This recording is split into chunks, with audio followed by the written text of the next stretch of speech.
জামাত ইসলামীর আকীদা খারাপ, এই কথা যারা বলে আসেন না।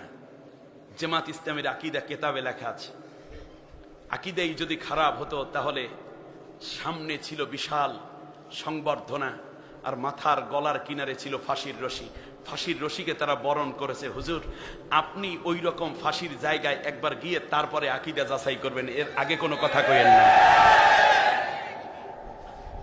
জামাত ইসলামী মনে করে পীর মাশায়েখদের দ্বারা তো একটা খেদমত চলছে আম জনতার মধ্যে, অতএব আমাদের পীরের দিকে আমরা না গিয়ে বরং আমরা একটা কাজ করি, সেটা হচ্ছে ছাত্র সমাজের মধ্যে কিংবা দেশ এবং জাতির মধ্যে আমরা অনেকগুলো হাসপাতাল বানাইয়া দেই।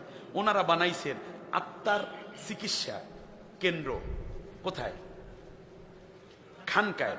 অতএব আমরা শারীরিক চিকিৎসাটা করার জন্য আমরা ইসলামী ব্যাংক হাসপাতাল বানাই, আমরা ইবনে সিনা বানাই, আমরা দাতা